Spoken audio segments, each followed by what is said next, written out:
Views and opinions of any of the guests of After Hours AM are not necessarily the views and opinions of After Hours AM, its hosts, its staff, or any of its affiliates.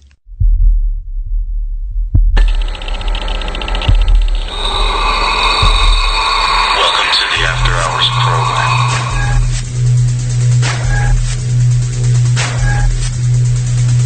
Are you ready? It's alive! It's alive! It's alive! Now broadcasting live from the After Hours AM studio, Joel Sturgis and Eric Olsen.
Good evening, everybody. Welcome to this edition of After Hours AM. I'm your host, Joel Sturgis. Right along with me, as always, Eric Olsen. Hey, Eric, man, how are you doing? You doing good? You hanging in there? Good times? I'm doing all right. Yeah. Feeling pretty good. Yeah. I had a little bit. Everyone in the family's had this lingering kind of goopy thing, gotcha, we're almost all back to semi-normal. So that's good. Well, you haven't turned into zombies, so that's a good thing. Whenever zombification doesn't happen, that's always a plus, man.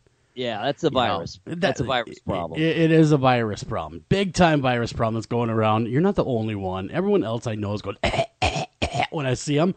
So I give them the hex. Yeah, my fingers make the sign of the cross. I go, Satan, get behind me, Satan. Then I run away. Everyone really knows that would ward it off.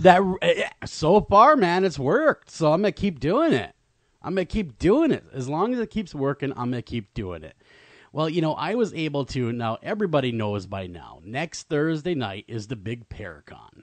And, of course, it's a big deal. It's Paracon, Minnesota, huge lineup. And myself and Mr. Greg Bakken, we've been tapped to MC the opening event, man. We were not foreseeing this, that we were going to take the reins and do the opening event. What we've decided to do for all you guys are going, and there's a lot of you that are listening that is going, we're going to do the match game, man. That's what we're going to do, is we're going to play the match game. There? Yeah, right there for prizes and everybody else. Paranormal type match game, though. Wow. I've never done that. I know. It's going to be really, really fun. A lot of fun. Kind of like, remember the match game from the 70s? Of course. Gene Rayburn. Yes, exactly. Bob's life is so blank, he decided to rough it. And then, you put whatever you want in there. So you get it. So that's basically the premise. So that is what we'll be doing. And I sat down with one of the organizers of Paracon, Bob Stevens, earlier this week, and pre-recorded a quick interview. Kind of gives everybody the complete rundown of what's going on all weekend, what they can expect, different events that weekend. And I'm going to go ahead and play that because, man, it can run down everything way better than we can right here. So here we go. October is finally here, and with that, Minnesota Paracon 2017 is set to kick off October 12th, 13th, and 14th at the Shooting Star Casino located in beautiful Mahnomen, Minnesota. We have the pleasure of speaking with one of the organizers of the Paracon, and that's Bob Stevens. Bob, man, how are you doing this fine morning? And thank you for coming on the show. I'm doing good, and thanks for having me. Absolutely, anytime. How many years have you guys been doing this event? I mean, it is just huge. This will be our 7th annual Paracon. The event started in 2011 and has now grown to nearly 75 vendors and presenters showcasing some of the biggest paranormal stars across the country. That is really impressive, man. And very, very impressive. Bob, if you do me a favor, reiterate to everybody how they can get tickets to this great event. Sure. Tickets are on sale now. They cost $75 for a 2-day presentation pass, which includes access to all the presentations on Friday and Saturday, and VIP tickets, which include a VIP dinner on Thursday, as well as a 2-day pass for Friday and Saturday, are officially sold out. 2-day passes are still available and can be purchased at starcasino.com by calling 800-313-SHOW. It's 7469. And we expect to have tickets available probably up till the show day. Very cool, very cool. So act now, guys, though. Definitely get those tickets today. If you want to go and you want to make sure you get in for the 2-day passes, you're going to want to be calling today. Again, visit the website. We will have all that information posted at afterhoursam.com as well as jsturgisradio.com. So now, I see you guys have a huge lineup of celebrities showing up, and man, it is very impressive. Who are some of the celebrities event goers can expect to meet, Bob? We have Chad Coleman from The Walking Dead on Friday, October 13th. We have Zach Bagans, Aaron Goodwin, and Bill Tolley, Fred Wallace, Dave Tango, KJ McCormick, Dustin Perry, Jason and Samantha Haas. And one of our favorites, we have Josh Gates from Destination Truth and Expedition Unknown. We also have After Hours AM. Oh, man, you're too kind. You are way too kind. Yeah, that's right, folks. We will be there, and we're more than honored and pleasured to be with Bob and everybody else that has made this event one of the premier in the Midwest. And we can't thank you guys enough. I just want to go out and say that right away. But, you know, we talked about the celebrities. We talked about the tickets. Now we got to talk about the events that are going on. There's a lot crammed into this weekend. What kind of give the audience maybe a flavor of top to bottom what the big events will be? Well, Paracon kind of starts off on Thursday. Shooting Star Casino will host the VIP kickoff, and tickets for that are sold out, as I said. And if you've got a VIP pass, you'll have a chance to meet the paranormal stars up close on Thursday. Paracon starts Friday the 13th, runs through Saturday. Convention attendees will have the opportunity to meet and talk with conference presenters, purchase goods, and more at vendor booths set up throughout the casino. Man, very cool. Very cool. Great weekend. Bob, we're going to take a really, really quick break. We'll be right back, everyone. More Bob Stevens. Don't go anywhere. We'll be right back right after this. Do you like things that go bump in the night? Do you get psyched for psychics? Do you believe we are not alone? Then look into your crystal ball and see yourself at the 7th Annual Paracon, October 12th through 14th at Shooting Star Casino, Monoman. There'll be more paranormal excitement than ever before with special guests from The Walking Dead, Ghost Adventures, and much more. Shooting Star Casino. Big names, big chills. Visit starcasino.com for tickets and complete details. And we are back with Mr. Bob Stevens, one of the organizers of Paracon, Minnesota this year. Paracon 2017, believe it or not, the 7th year of this great event, and it's just getting bigger and bigger and bigger. And one of the hallmarks of Paracon, of course, as Bob and I were kind of talking about a little bit earlier, was the vendors. Is there any, has the vendors expanded? And the vendors has always been a big draw to Paracon because, you know, it's for the people, by the people kind of event. Tell us a little bit about the vendors. Yeah, absolutely. The vendors are a big part here at this convention. We'll feature vendors from all over the paranormal, including psychics, Bigfoot, and UFO experts, investigators, and more. To check out a full list of our vendors, you can go to starcasino.com. Very cool. And that's right. I do believe, now before you call the station, the vendor tables are sold out. Am I correct, Bob? Just so we don't get that last minute guy going, hey, I want a table. Yeah, we are full for this year. So I know we're looking forward to next year and maybe trying to expand a little more. That is really impressive to have everything sold out. And now, you know, Shooting Star Casino is a wonderful establishment and great people, and, you know, really set the bar for events and everything else. But you know what? You guys also work with charities. Can you tell me a little bit, Bob, what charities you guys are working with? Yeah, the Shooting Star Casino is going pink in October.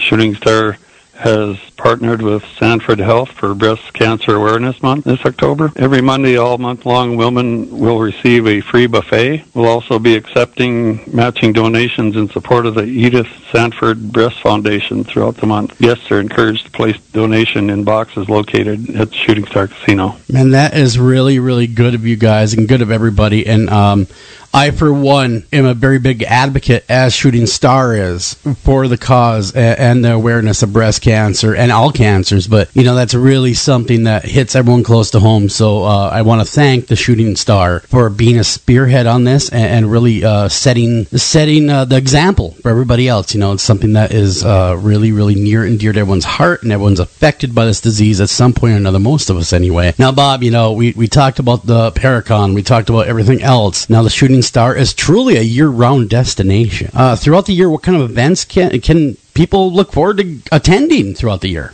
Yeah, some of the acts we have coming up, we have the legendary band Cheap Trick. It'll be on Friday, October 27th.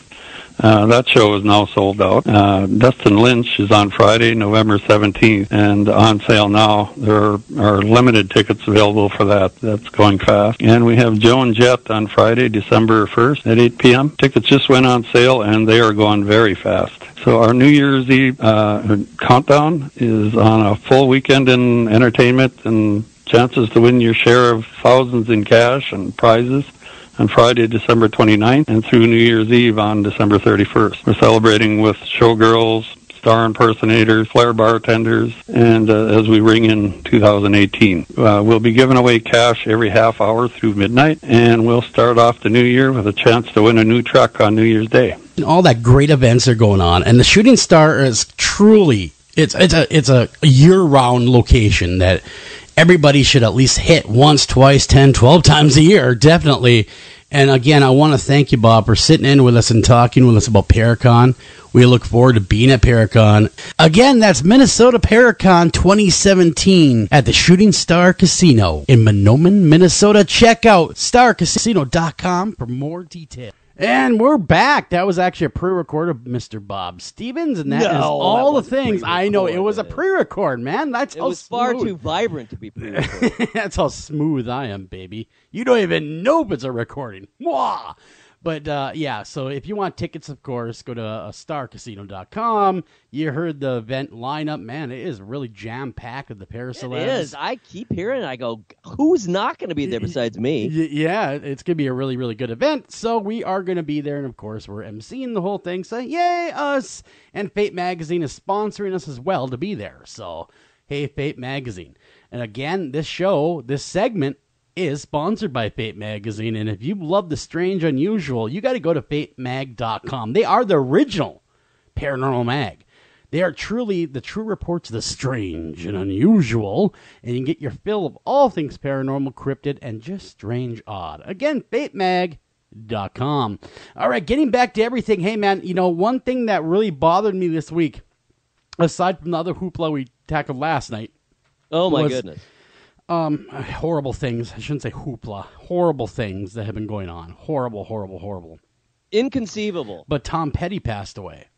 I know. And, very, very sad. And Tom Petty, I've been a big Tom Petty fan pretty much my whole life. I've been a Tom Petty fan since literally the first single from the first album, because it was produced by a guy I was already a big fan of named Dwight Twilley. Mm-hmm. He produced that first Tom Petty album. And I got to tell you, in some ways, that very, very first Tom Petty and the Heartbreakers album is still my favorite. That's Damn the Torpedoes, isn't it? Wasn't that no, way before that. Really? Damn the Torpedoes, I think, is third. What was their first one? Do you remember off the top of your head? Just called Tom Petty and the Heartbreakers. Is that all it's called? Yeah, because one was Breakdown and American Girl. Those are the two big hits off of it. Yep. Yeah, it was really sad because I actually interviewed Tom Petty quite a few different times. Way back in the 60s. Really? I mean, 70s, mid-70s. I interviewed him a few times over the years, and of course, he was a man of few words, and you interviewed him. It was actually hard to get him going a little bit. I'd ask him, well, who's your influence? Bob Dylan. Really, I couldn't gather that at all. The fact that you're in the Traveling Wilburys with him, so so that and Roy Orbison and those guys, of course, the Norms. Yeah, everyone that was in there. Jeff Lynne, he actually sang the praises every time I talked about Jeff Lynne of how wonderful he was as a musician. Sure. So he was great, or is great, Jeff Lynne. So, I mean, ELO. So it all comes around, and he worked with pretty much everybody. Tom Petty worked with everybody. He sure did, and he was beloved. He really was very, very influential. Covered so much territory as far as musically, kind of anything to do with American rock and roll. But he also loved British invasion too. So, and his earliest work, and I found the album. The one I'm talking about is called Tom Petty and the Heartbreakers. It came out in late 1976. That's how old it is. Wow. The big hits were Breakdown. I love The Wild One Forever. Oh, that's a sad, wonderful tune. And, of course, American Girl. And that's been covered so many times, including by Roger McGuinn of the Byrds, who Tom Petty was a huge, huge fan of. And every time I ever saw Tom Petty live, and I probably have seen him maybe 5 times, and he always did at least one Byrds cover. Yeah, when I've seen him, too, is always he was covering Byrd stuff and early stuff. And when I interviewed him a few times, he'd always talk about Mudcrutch, his original band that he was a part of, and how that was really the formative. Band. Yeah, that was the formative years where he got a style and kind of got his footing. But what's really sad is now 2016, now 2017 keeps on taking away our icons. Bowie, Prince, Petty. I mean, the list really. Time. What we've been talking about. The list just keeps growing in the last couple of years. That all of our heroes a lot of our heroes that we grew up with are passing on. And I don't know if that says we're getting older or if that says that we are just really missing good old fashioned rock and roll. Well, I'll tell you, from a purely kind of analytical standpoint, what's going on is, I mean, let's face it, it's the aging of the genre, but right? You don't want to age. You don't want to age. That's the thing. I mean, it's supposed to be ageless. It's rock and roll. It's eternal youth, right? It's forever. And so, like when I saw Petty pass away, and of course, it took a long time. I mean, really, he was on life support. Then they pulled him off life support, and then people are really hopeful he'd pull through it. I'm thinking, well, you don't come back from no brain activity. No, right. I mean, he was found unresponsive, not breathing. They don't even know how long he had been that way at home. He had a heart attack. So, right, you're not going to come back from that unless it's truly a miracle, which I guess does happen now and then. Oh, now and then, yeah, but usually, generally speaking, it happens to much younger people if that miracle is going to happen. Right. I saw that on the TV show The Doctors were talking about, of all things. And they had mentioned that really it does happen, like you said, but it's really rare. And when it does, it's almost overwhelmingly younger people that they're able to, I suppose, because they're so young and vibrant. Sure, makes sense. Their body's in much better shape. Maybe it was an accident, But, I mean, as far as I've heard, this was, regular old kind of boring, let's face it, cardiac arrest. Yeah. And I don't know if he was a smoker or not. I think he was. I want to say he was. I don't know for sure.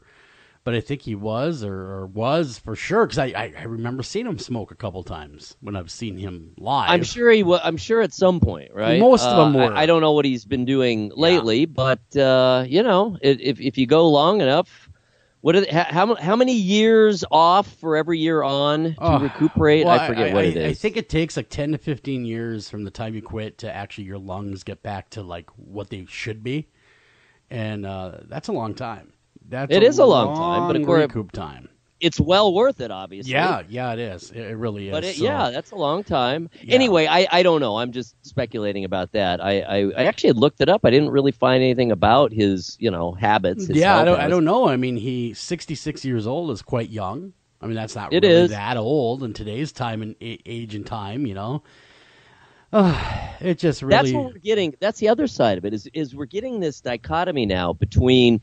You have the tried and true kind of stereotype rock and rollers who flame out and die young. So let's say before 30, right? Of course, we know about the magical 27 club. Yes, that whatever's is true. going on with that. But let's just say before 30. So something's going on there. Usually it's drugs. It could just be overall incredible abuse, like Jim Morrison, who basically just drank himself into a heart attack, I guess. Yeah. But at that age, and if you look at pictures, it's hard to believe he was only 27. Yeah. But so you have old. that group, right? Yeah. And then you have the people who make it past that. So now that's the kind of people we're dealing with now. Yeah. Are heroes of people who've been around for decades, and they're making it. They're the people we're talking about now are into their 60s, 70s, even 80s. Hell, Chuck Berry was 90. Yeah, he was. But it's still hard to lose him. I mean, it really is. Very hard. And especially when they're that active. One thing that makes me still mad, rocking, what makes me angry every time, I swear to God, every time we lose a celebrity, Keith Richards experiences a quickening. It doesn't seem fair. And I was going to say something about that. I was going to say, how are some of these people still alive? Did they sell their soul to the devil? Are they drinking the blood of virgins? Who knows? What is going on? Look at Keith. Keith refuses to go gently into that good night. And hats off to the man. Plugging away. I cannot believe all of the original, other than Brian Jones, right? Brian Jones, who's another 27 Club guy. Yeah. So think of all those years. I mean, that's 50 years ago and now. I just saw them on a video here from last year, and they're still rocking hard. Every one of them is still alive. Yeah, and it's they did like a 3-hour set, and they're like deep into their 70s. We know that at least Mick. We know that long ago, like I think in the 80s even, he really turned over a new leaf. Maybe even earlier. Maybe it was even back to the later 70s, where he really started paying attention to his health and his conditioning, and he started working out because he really wanted to do a good job because he loved performing, obviously. They've been performing for 60 years. Not Mick. Like it. Mick is over there, he's still guitaring away, looking like a skeleton. I love the music, I do. So I'm not really dogging them too hard because thank God they're still around. I mean, the Rolling Stones, of course, are still great. When one of those three, the big three, goes, that's really going to be tough. That will be tough. I mean, the drummer, does anyone even know who the drummer is of the Rolling Stones? Who is the drummer of the Rolling Stones? Charlie Watts. Okay. Is he one of the big three? Yes, he is. Is he really? I didn't even know who the drummer was. I thought he was dead like 20 years ago. Dude. He is the original drummer. He's amazing. He is wondrous. He likes to play jazz and blues on his own. He's no Neil Peart. Let's just put it that way. Well, he's about the opposite of Neil Peart. He's very simple, very clean. Yes. That's what he is. And he is the classic, simple, clean rock and roll drummer. Yeah, no, you know who I miss, though? And as long as we're reminiscing here with a few minutes left, is John Bonham. I think that he was taken way too young, of course. And he was a hell of a drummer. I mean, you listen to Led Zeppelin now, I mean, he's still the archetype. For what a drummer should be. He was punishing. No one was more powerful. Keith Moon. Keith Moon. Oh, of course. Was another one. Why is the drummers that kept dying there for a while? What's up with that? I think it's their personalities. The two of them specifically, they were just really, really nutsy, unrestrained, crazy performers who happened to be great rock and roll drummers who were also just party fools, and neither one of them could dial it down. They made it into their 30s, but only, I think, early 30s. And we lost, of course, AC/DC, not to death, just to the weird things, health and criminal issues and deterioration. Deterioration of the band. I saw Angus Young on a show recently. I think it was one of the rock and roll retrospectives. He looks like a walking corpse. He really does. That's good. Poor little guy. He looks confused is what he looks like. He looks like he's waiting for a nurse to come get him or something. Where am I? He always has a surprised look on his face. It just shows different people, the rock and roll lifestyle is tough, man. It is really tough. And there's so many temptations. Yeah. And so either you kind of learn there's a few different paths. Either you learn to deal with it and you take care of yourself kind of from the beginning, and you live your life kind of just like anyone else would, right? That's just, okay, that happens to be my job, all right? So there's that. Then there's the people who don't really... They live it. Live it, but they're just lucky. Yeah, that is true. So they last a while, right? They don't last forever, but they last a while. They last a little while. Well, look at Bob Dylan.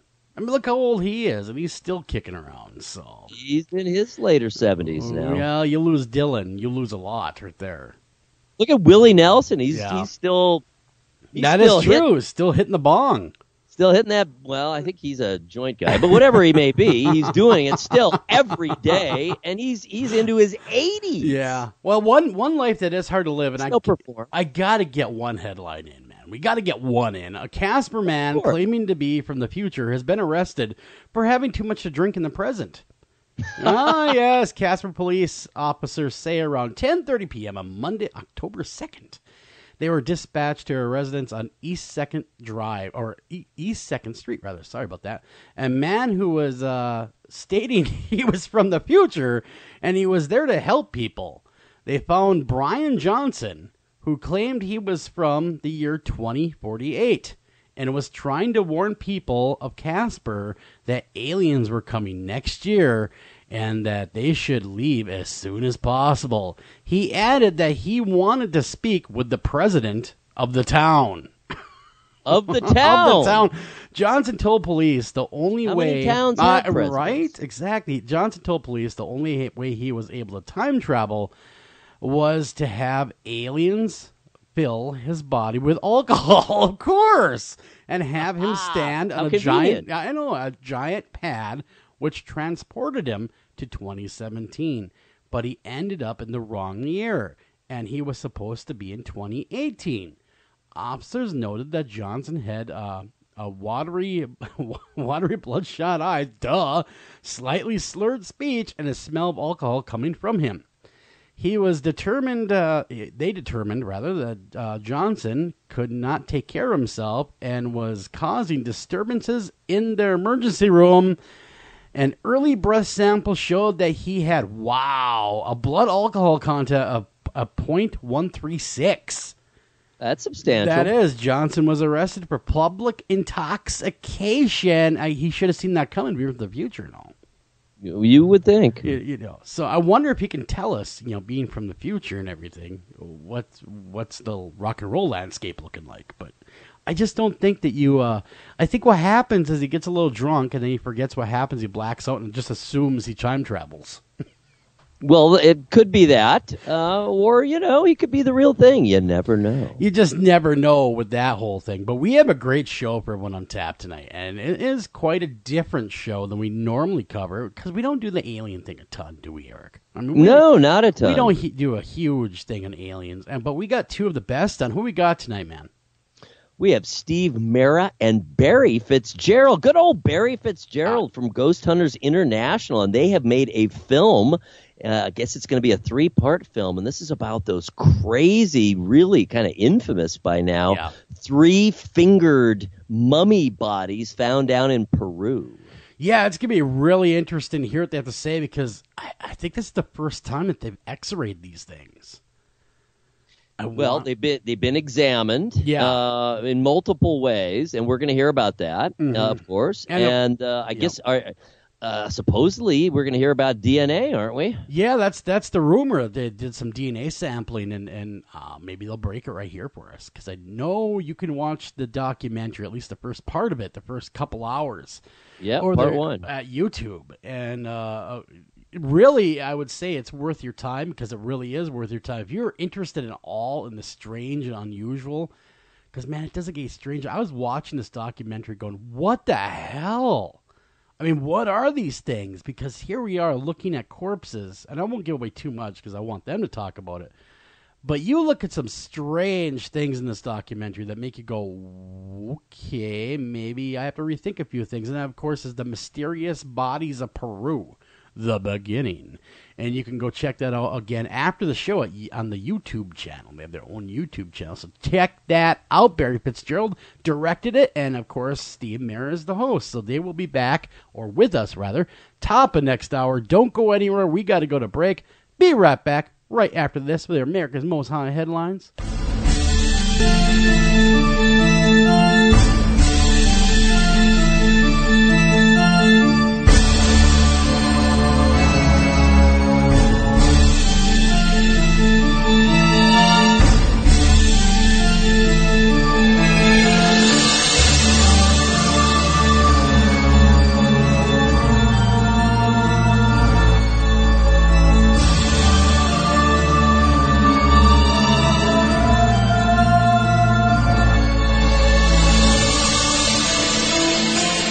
After Hours AM will be right back after these messages. Ranger Station, Ranger speaking. Yeah, hi. I'd like to report a bear sighting. Location. My backyard. Oh, your backyard. Try telling a bear that. I did, and this bear talked back. Talking bear, that's rich. No, wait, it was Smokey Bear. Smokey. Why didn't you say so? I did say so. Continue. I was burning yard waste. No, boy. He told me to burn legally and responsibly, and to remember that if it's too hot to touch, it's too hot to leave. And as always, he's right. You know, 9 out of 10 wildfires are caused by humans. That means 9 out of 10 wildfires can be prevented. Yeah, I know that now. Thanks to me. Actually, thanks to Smokey. As usual, the talking bear gets all the credit. Get your Smokey on. Always burn responsibly and contact your local fire department for open burning regulations. Because 9 out of 10 wildfires can be prevented. Brought to you by Smokey Bear, the U.S. Forest Service, your state forester, and the Ad Council. Learn more at smokeybear.com. Only you can prevent wildfires. This is Jen McGowan, founder of Wayward Souls Promotions, a company dedicated to helping individuals, teams, radio shows, and others that are seeking exposure for their individual events, conventions, and shows. We offer a wide variety of advertising, such as web-based article, social media posts, podcast advertisement, and so on. Contact us at paranormalpromotion@gmail.com, visit us on Facebook at Wayward Souls Promotions, and visit our website at www.waywardsoulspromotions.com. Welcome back to After Hours AM.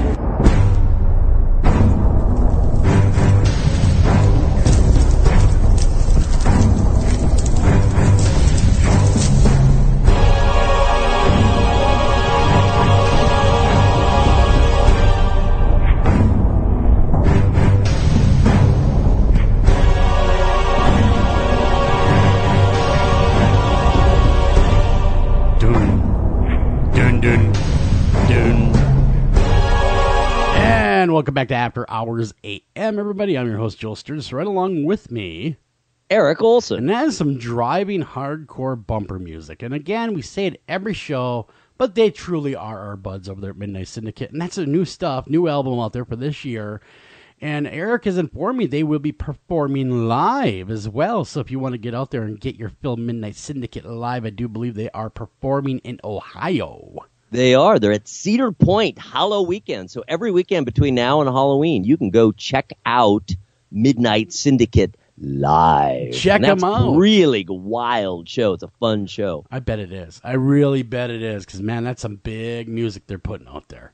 Yeah, So- and they got a full group. So everything's live. Nothing's recorded. Wow, that is something else. I'm going to have to check out at least a YouTube video of it. Because I can't quite get there. So I'll have to do the next best thing. And check It's a it out long live. way. We've realized. A It's thousand 1,000 miles. miles. It's a grand right there. That's a little investment there of time. It's a Oh, ways. You know, it's a little ways. So anyhow, it is time for your America's Most Haunted headlines, brought to you, of course, by America's Most Dash Haunted.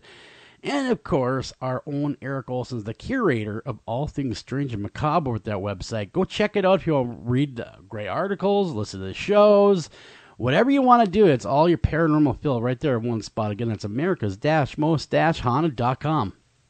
It absolutely is, my friends. So now we're at Twitter.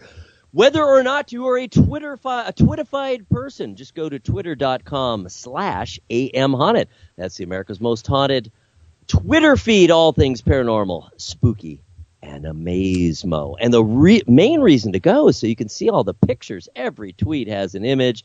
And, of course, there's usually links to go to some cool article somewhere or whatever. All right, check out this first picture. I love the creepiness of that picture. It's kind of like it's a shadowy Catwoman type figure, and she's in shadow, but her eyes shine.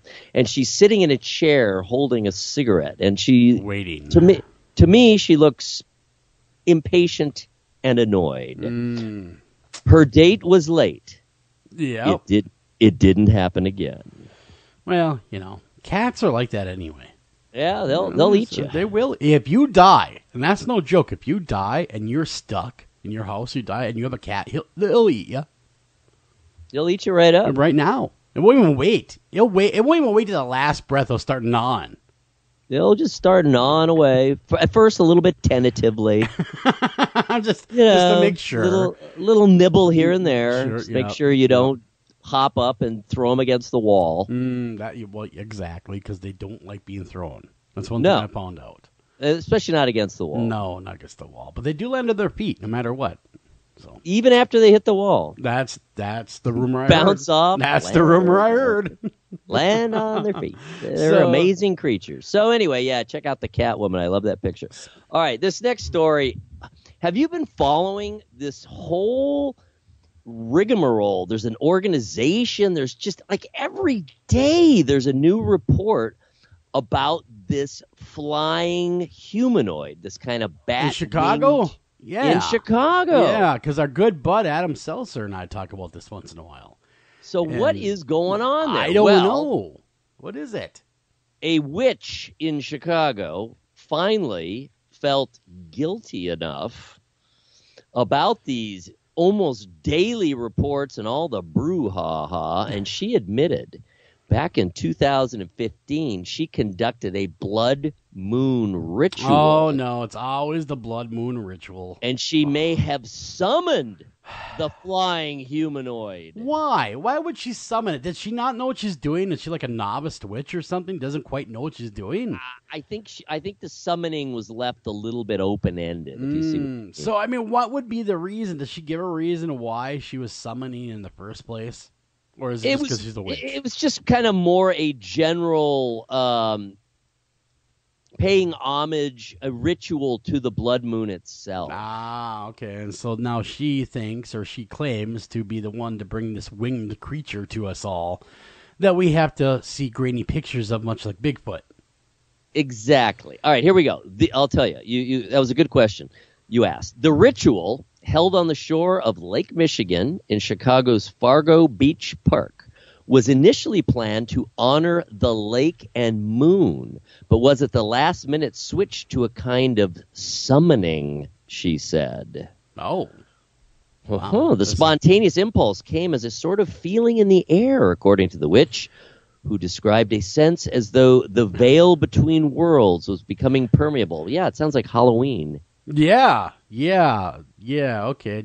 So check that story out. That's Pretty interesting stuff. Who put this on? It's on the Singular Fortean site. All right, yeah, check it out.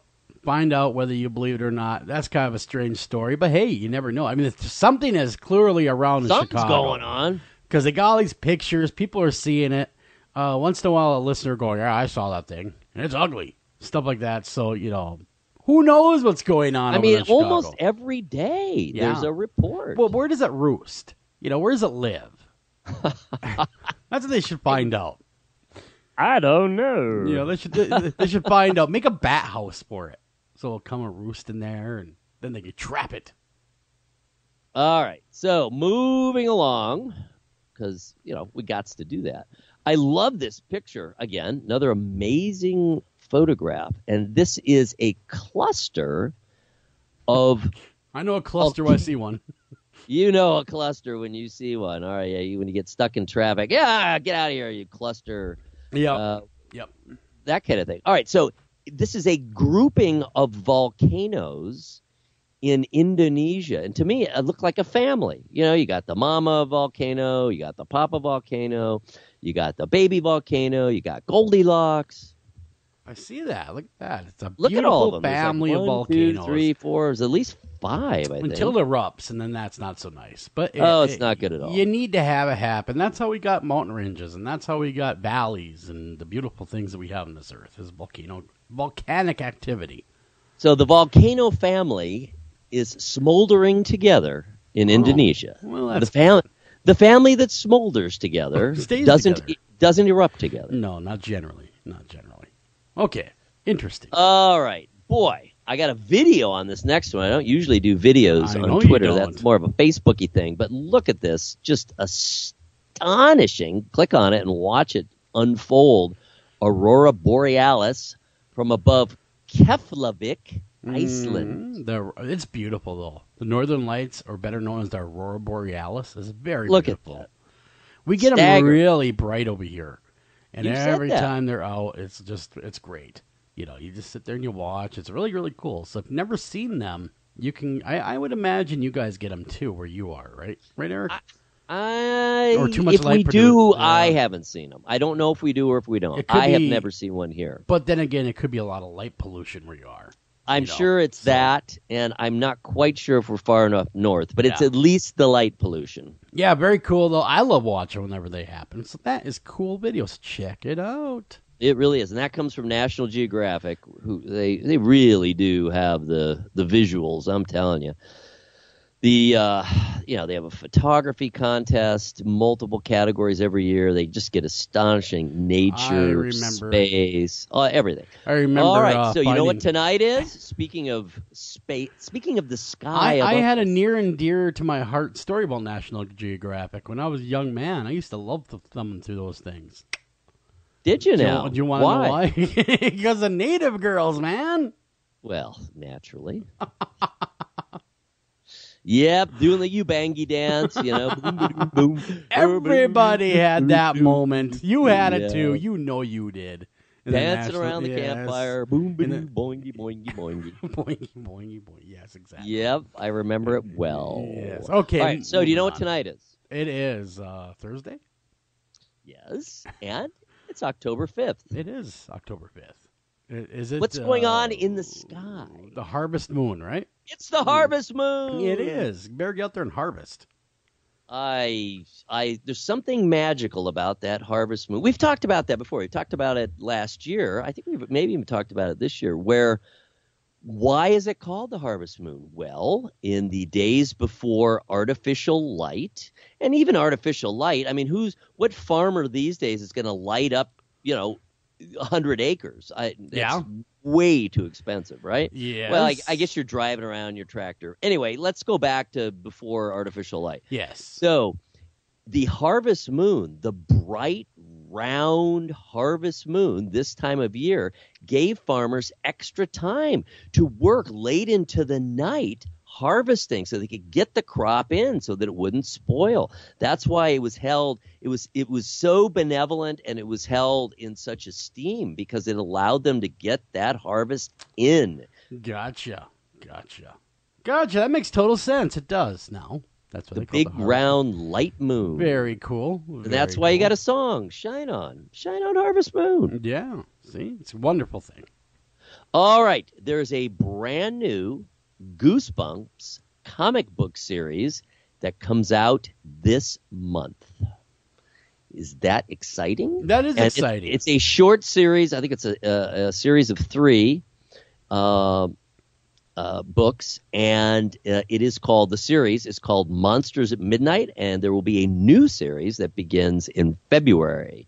So I think they're going to be short, like 3-4 book arcs in this series. It is not R.L. Stine writing them. No? But it is using his characters and his universe. Okay, very cool. I like the Goosebumps stuff. Oh, me too. Good stuff right there. Why All right, not? really good. Good, informative. Let's put it that way.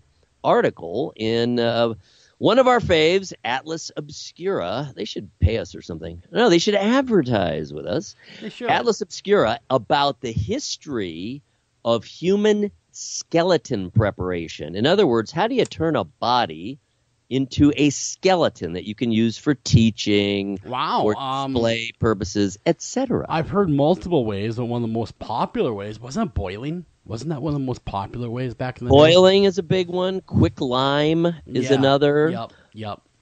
Bugs are another. Well, I suppose. What did they use most often? Does it say in the article what was the best It depends way? what era. This goes all the way back to the Middle Ages. Oh, wow. And at that time, there's the first one they name. It starts like this. This is from 1543. Step 1: acquire a corpse. Yeah, that'd be the first step.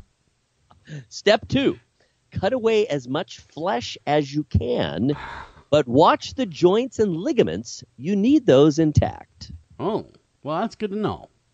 And it goes on from there. So Wow. with this technique, you're going with quicklime, and then you put them in a box with the quicklime, and then after a period, only a week actually, then you put the box in a stream or other body of running water. And it washes the lime away. It washes everything away. All you will have left are the bones. Oh, wow. That is really morbid. A week later. That is crazy and then there's various morbid. other techniques that are related. Yeah. They're all grim. Well, then they had to do something. How else would people learn? Exactly. More so for that. Interesting, very detailed, very rather specific article. Check that out. Some great images too. I love this illustration they selected. A work of all art called "The Skeleton Awakens," and it shows a skeleton sitting up on top in the grave on top of the coffin with a big trumpet in his face. Yeah. Wow. That'll wake you up. That'll wake you up quick. So, that's strange, man. Morbid, so check it out. Atlas Obscura. If you want to learn how to fillet people, I guess that's the article you need. Sure. And if you're, if you have anything nefarious in mind, you didn't hear it from us. That's right. We don't even know you. We do not know you, and we do not want to know you. All right, moving along to something quite a bit more cheerful, actually. There is an entity being called the Orgasmo Ghost, making a Florida motel room very popular. Oh, why is that, Eric? Well, apparently lonely women, single, married, and otherwise, are communicating, on the sly with each other and letting each other know that if they go and they stay in this particular room at this motel called the Amber Tides, that they will have a very fulfilling experience. Judging by the name, it's the orgasmic type. We will leave it at that. But I'm telling you, this is one of the few times. This is a backpacker verse. We've talked about them. We're slightly ambivalent about them. But yes. This story, oh my, it is very detailed. What happened to this one woman? Yeah, I would imagine. It makes for some good reading. We will leave that to the reader's discretion. We will. You guys go check that out. Yeah, definitely check it out. Let us know. Did it trip your trigger? I mean, what'd you think of it? Exactly. All right, check out this next tweet. Look, another short video. And it looks like this guy is carrying around this crusty, decrepit human arm. It sure does. But it's actually from a statue. In fact, it's from a 2,100-year-old statue. Wow.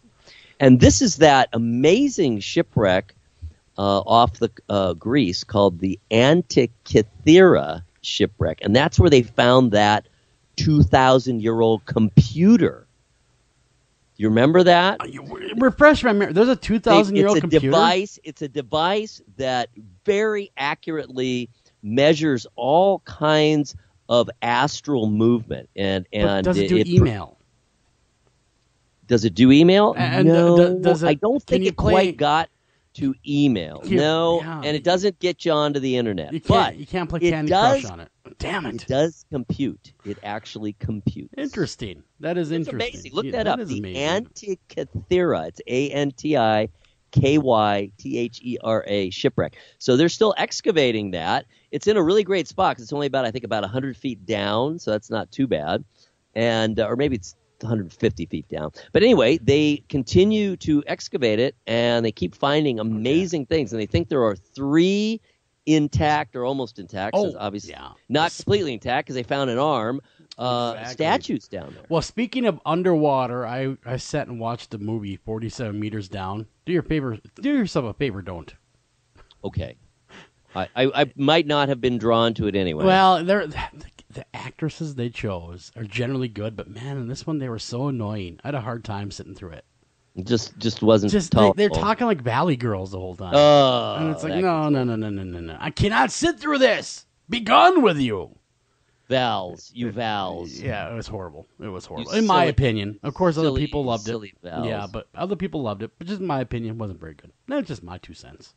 Well, that's the only sense you have, right? That's it. That's pretty much it. I mean, We only have the sense that is ours. That is true, and sometimes the other half lets you borrow theirs. I guess so. All right. Well, that was an interesting thought. All right. Moving along. Are you a fan of the Hotel Transylvania films? Yeah, they're cute. They're fun to watch. They are. I mean, they're for kids, of course. Yes. But they're fun, and a lot of real fun voices, led by Adam Sandler, of course, as Dracula. Yep. Yeah, I've watched, I think, the first two. So yeah, well, there have been two. I'll sit through the third one, I'm sure. I imagine you will, with the kiddies. All right, yes. So Hotel Transylvania 3 coming out in July. I'm not sure why it's July, but July of 2018. That makes no sense. Why would you drop it in July? I don't know. Did you know that Hocus Pocus, when it originally came out in the 90s in theaters, it came out in the summer as well? Wasn't that weird? That is weird. You would have thought that would have been an October release all the way. And that's part of why it didn't do all that well initially. I mean, that's a October deal, man. Exactly. Or at least, September anyway. Yes. All right. So, speaking of films, the team behind The Conjuring, the writing team, they are remaking. I saw a little bit of the original. It looked very spooky. A Russian vengeful spirit film called The Bride. And look at the bride in the window. She looks scary. She looks like the one in that shop in Mexico.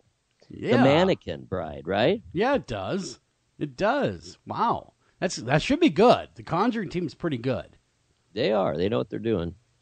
All right. And more archaeology. This is fascinating stuff because everyone thought the bones of St. Nicholas were scattered all over Europe. But Turkish archaeologists in his hometown of Mira discover what they believe to be the actual bones of Santa Claus. Well, we mean the St. Nicholas. So there are no bells or anything in there. So they really couldn't, no reindeer. No reindeer, no sack full of toys. It was because it's Turkey. Yeah. So yeah, it's not in the Northern Europe. Okay. Anyway, that's very interesting, and there's some dispute. There's some question of if they are in fact his bones. But where's the sack at? That's the first thing I'd be asking. Where's the sack? Well, yeah. I mean, the original tale of gift giving and carrying a sack around really does go all the way back to St. Nicholas. We found that out a couple years ago. We did. We did the Christmas Blitz. That's right. We have peered deeply into the legends and myths of all the major holidays, especially the supernatural aspects. Mm-hmm. All righty then. Moving along, we got a few more minutes here. Well, being October, the Goths of the UK are gathering in the Goth town of Whitby. And, of course, that was the town, the Abbey. Whitby Abbey is what inspired Dracula, the book, the original book. Bram Stoker's Dracula. Very cool, man. And I love that bride. That is cool. Yeah, I like that. That's really cool looking. And that is coming from us. What, National Geographic again? It's another National Geographic. Really, they're everywhere. They get around. They should be called Global Geographic. They really should be, not national. That means they're stuck around the United States. All right, because we're going to call our good bud John Cushman here in a moment. So let's just do one more. Really cool line of totally custom. These are absolutely handmade, custom action figures based on 80s slasher flicks. See, and I love just the that. obvious ones. Not just the obvious ones.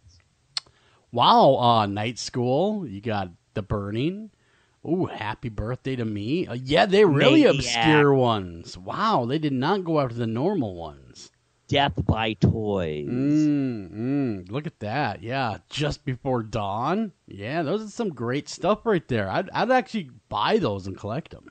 The name of the company is Death by Toys, so go check that out. Okay. Creator's name is Dan Polidorus. Wow. So, Dan, great job of making these toys. Fine work, Dan. Are they I bet you they're mass produced. by now. I think they're very limited, actually. Really? Very limited production. They better be because they're expensive. How much are they going for, if I can ask? Well, let's click through. I remember one looked like it was like $50. Wow. They range between $30 and $60. They're very, very few. So they're not cheap. So I'm getting John Cushman here on the line. Yeah. That's why I'm wasting time. They really are handmade. Yes, they are. Wow, very cool. Very cool. Get yourself one of those dolls or call up John Cushman right now to find out where he is, how far he's walked, how many shoes he's gone through, and if he's been hit by more cars. Is he in? And whether he's been hit by more cars or not. Check in with him. I talked to him earlier today. He's just plugging away. He's in a new state. I won't give it away. Speaking. Hello, John. How you doing? Joel Sturgis, Eric Olsen, After Hours AM. How you doing, sir? There's a pair of interesting people. Well, we try to be. We try to be. And we're ragamuffin. Ragamuffin. I know. You're right. I think he does look like a ragamuffin. I kind of do. In a weird kind of way, I kind of do. But more importantly, where are you, John? Yeah, we only have 4 minutes, John. Where are you? What's going on? And how can people get a hold of you and see what you're doing? Rogersville, Tennessee. So about 60 miles from Knoxville. Man, you're a man on the move. So, how many miles have you put behind you now? Not quite sure. I would say, of course, we've done all of Virginia. We've enjoyed that state. It was a long state. And now we've been in Tennessee now for 3 days. Wow. How's the weather? The weather's hot. Not just hot. It's hot. Hot and sticky. But, is it oppressive? No. It's dry and movable. The roads are great here. They're absolutely incredible. So we went from an area of 4 inches to walk on in Virginia to 16 feet. So that's a nice, generous area to walk on. You could lay down and roll. You could roll the rest of the way. It's funny you would bring that up. I thought we'd try that, all the way to San Diego. It'd be something new. But, don't get dizzy, though. Don't get dizzy. Yeah, don't get dizzy. That's not good. No one would like a dizzy John Cushman showing up with vomit on his shirt. That's right. Yeah. Don't drive crazy. Yeah. Don't do that. Now, you haven't been hit by any more cars, have you? Things have been safe? No. Not, with 16 feet, I have plenty of room to play dodgeball. Well, that is true. The court got much bigger now. And guys, if you are in the area, John is walking westward on Route 11, and as he said, he's about 60 miles east of Knoxville. And I just calculated it for you, John. When you reach Knoxville, you will have gone 487 miles. And we're not bragging. Damn! That is pretty damn good. Well, you're walking for a reason, though. Why don't we tell the folks what reason that is? For American diabetes. So it is a good thing. 86 million guys have type 2 diabetes. And type 2 diabetes is curable. Exercise, and awareness that, you get out, get going, and, take the time to pay attention to yourself. An hour a day, a mile a day, get out and take the time to, pay attention to yourself. It is curable. It is, which I'm living proof, guys. I had type 2 diabetes. I no longer have it. I had high blood pressure for 40 years. Wow. I haven't had a pill in 3 weeks, guys. Gone. Done. Well, that's impressive, John. I hate to rush you up, but we only have 30 seconds left. I'm going to give you the site. Yes, how can they get a hold of you? Check out what you're doing. www.johncushmanwalk2017.com. Take the time. Go to YouTube, John Cushman Walk. So it's good stuff. There are 35 videos He's day blogging one. every day. He's blogging away like a madman. Well, he has to be mad to walk on freeway, you know. So, guys, as always incredible to talk to you guys. Yeah, absolutely. Our pleasure. And great work, John. Keep Take a care walking, of yourself. John. Stay safe. Keep a walking, Absolutely, brother. guys. Keep a walking. We come back. We're going to be back, Barry Fitzgerald, and then, of course, Stephen Mera. Don't go anywhere. We'll be right back right after this.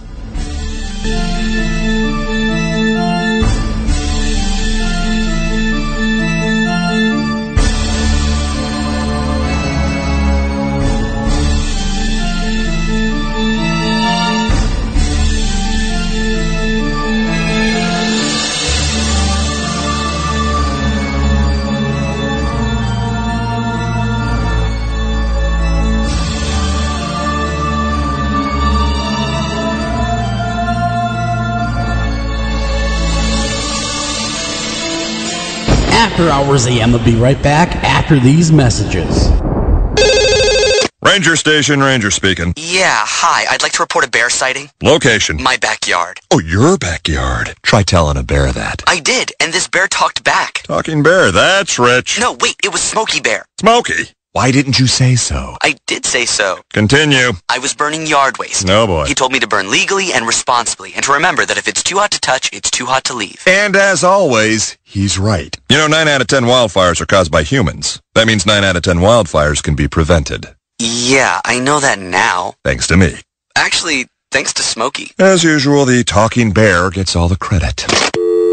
Get your Smokey on. Always burn responsibly and contact your local fire department for open burning regulations. Because 9 out of 10 wildfires can be prevented. Brought to you by Smokey Bear, the U.S. Forest Service, your state forester, and the Ad Council. Learn more at smokeybear.com.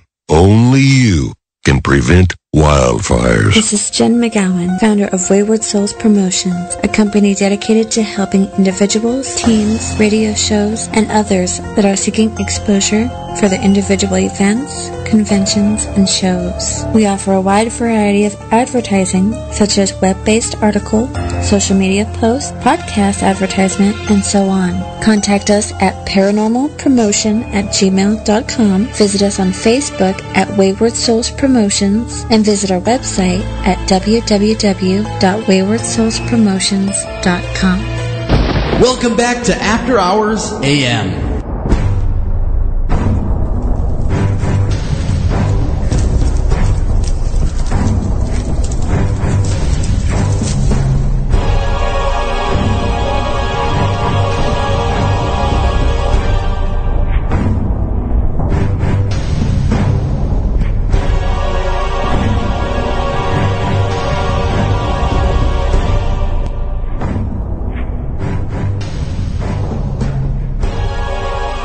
And welcome back to After Hours AM, everybody. I'm your host, Joel Sturgis, right along with me, Eric Olsen. Hey, Eric, we got a great show on tap tonight, and really thought-provoking stuff, of course, and you're going to fill us all in. But, man, I just got to say, damn, about the show we watched earlier. So why don't you tell the audience you're talking with and about?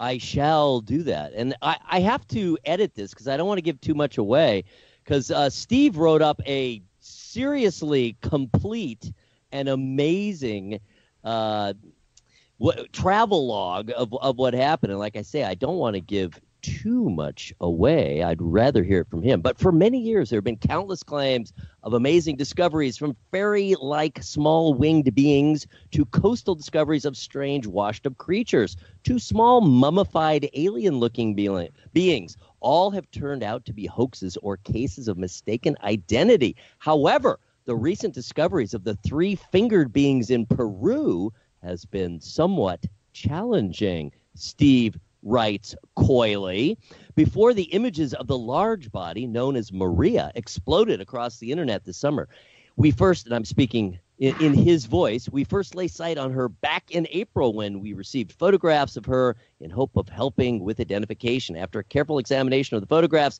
we decided that we would have to become physically involved if we were to find any answers, and thus set out on July 5th of this year to Peru, via the Manchester airport. I'm not going to tell any more of the tale because I'm going to leave that up to our two esteemed guests, Steve Mera and Barry Fitzgerald. Who are they, you may ask? I got to scroll way, way down because there is so much going on here. There is so much information and there is so much background. We're talking paranormal legends here, my friends.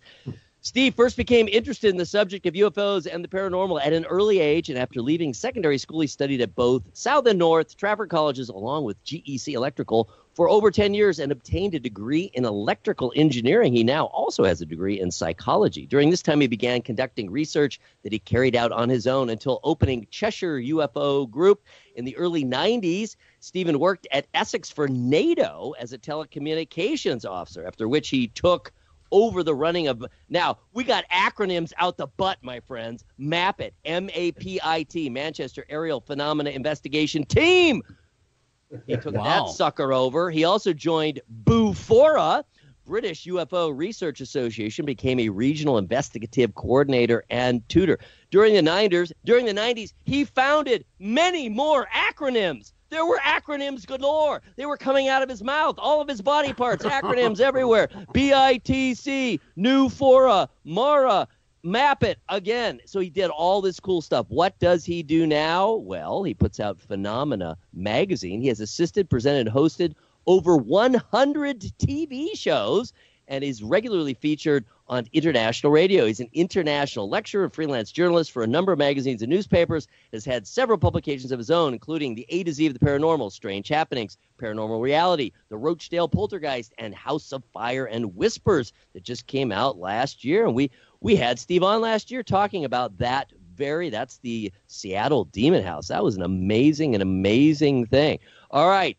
He did many, many more things. You must go to americas-most-haunted.com. Check out the article where you can see the written tale of what happened leading up to the film, which we also linked to, actually embed right there in the story, part one of Barry and Steve's work. Who is Barry Fitzgerald? Irish-born Barry Fitzgerald has nearly 30 years' experience within the world of the supernatural, appearing on all 56 episodes of Ghost Hunters International. He headed the team and explored a plethora of paranormal and supernatural phenomena around the world and globe. He was recognized for his work in the paranormal world and received the award of Paranormal TV Personality of the Year 2016 from PSW, organization based in the Netherlands. His natural progression led to writing and publishing books such as The Complete Approach, The Influence, My Home is Haunted, Now What? Move. In the Midst of Odds, Banshee, Searching the, I forget how you pronounce it. I know it's a Irish word. The SIDHE. How do you pronounce that, Barry? That's pronounced she. She. Well, that should be easier, shouldn't it? And Legend Seekers. He has an exciting new trilogy of fiction that began in 2015 that includes the novellas, The Council of Three, The Malice of Darkness, and Fracture. Barry directed this new project with Steve, and it is the three-fingered Peruvian mummy documentary that will make you question everything, even your own gender. It's The Mysterious Bodies of Peru, the beginning. Welcome to the program. I could have said a lot more too, guys. That was some heavy editing. That's how much these guys have done. Steve and Barry, welcome to the program. Good evening. Thank you for having us. Wonderful to be back on. Yeah, our pleasure, guys. And of course, we've interviewed you guys apart before. So again, nice to meet you guys again and talk with you guys again. You guys come together and you make this interesting documentary, and I must say it's very, very well done and very interesting. But what made you guys want to do such a project? And of course, Maria, well, I suppose we should back up maybe just a little bit after that, of course, and tell us who Maria is, but why the project and why Maria? Well, basically, we were commissioned to look into the investigation. I mean, we were contacted, and of course, I think the situation was that in Cowrie Institute in Peru, which were dealing with these discoveries, which have been found by the Tomb Raiders, I assume. They needed somebody to conduct an investigation, would be fair, would call it as it is.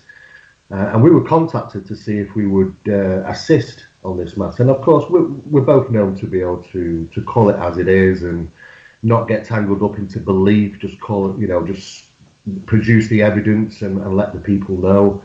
And of course, I took it on and I thought, okay, I don't want to go to Peru on my own. So who's the next best person who could accompany with me? And I couldn't think of anybody better than Barry Fitzgerald, who's with his years of experience in the field. Also, Barry has got some expertise in regarding tombs and things like that, because I visited Barry in Ireland and I spent almost just over a week with him, and we did a number of investigations in Ireland. And of course, we ended up going into caves and underground and all sorts of things. And I learned, to be honest with you, after 34 years, I didn't think I had much more to learn, but he certainly taught me a few tricks over that week. So I couldn't find anybody better. I thought, Barry's perfect for the role. He'll call it as it is. He'll certainly make sure that I'm stick to the plan. And we decided to talk about it. Barry had already been to Peru a number of times, which was great for me. And I thought, right, okay, we'll head out, because the only way to find out for sure what these things represented was to actually physically get involved in the case, because we couldn't call it on the X-rays and CT scans. So we headed off to Peru, and of course, unknowingly, what we were actually heading into. Wow. Well, Barry, when you got that phone call from Steve, he says, "Hey, I want to go to Peru, and there's this chick named Maria hanging around. I really want to meet her." What were you thinking right away?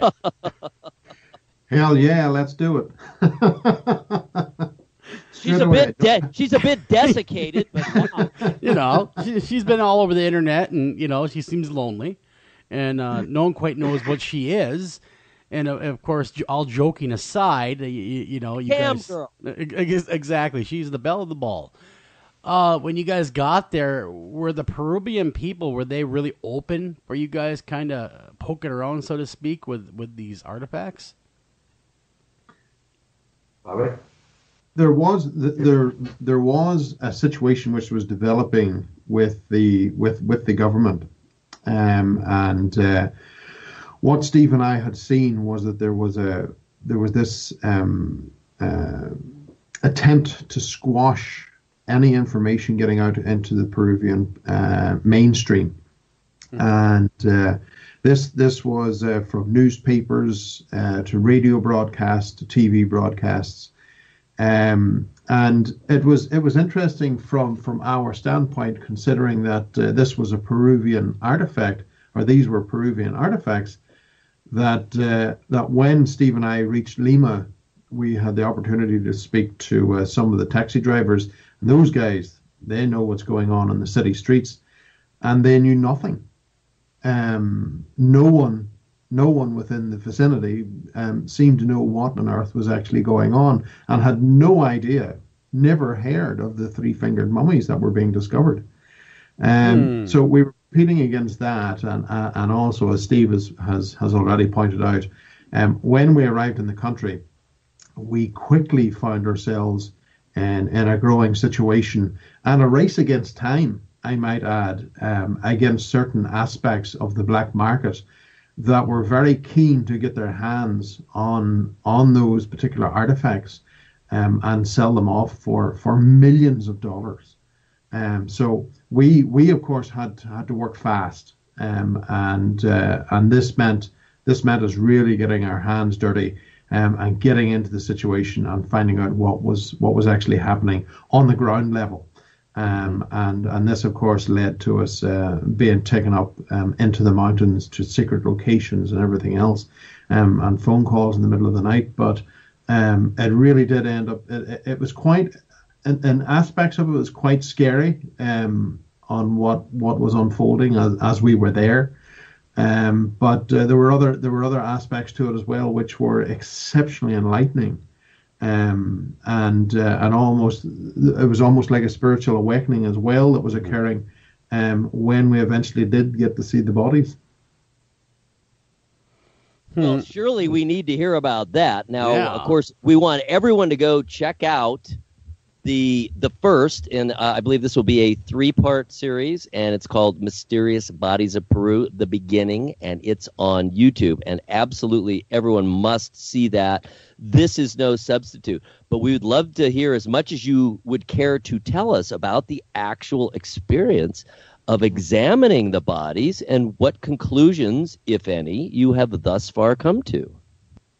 Well, of course, the trip started for us leaving Manchester International Airport. We almost didn't make it to Peru because there'd been a suspect parcel that had been left in the airport, and of course an evacuation had taken place that very day.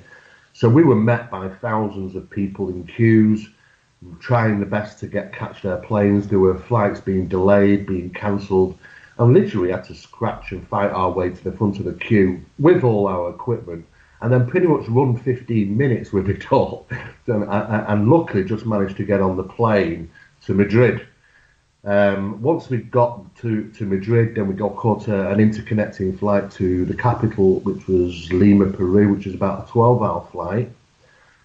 We reached Peru, and then we were met by somebody who overheard myself and Barry talking at the airport, and approached us and said, basically, we shouldn't be talking openly about what we're talking about, really, about these bodies. Mm-hmm. And because there were people listening, the Peruvian government were hot on the heels of anybody which was entering into the country. They were trying to hunt down where these bodies were and the people responsible for discovering them.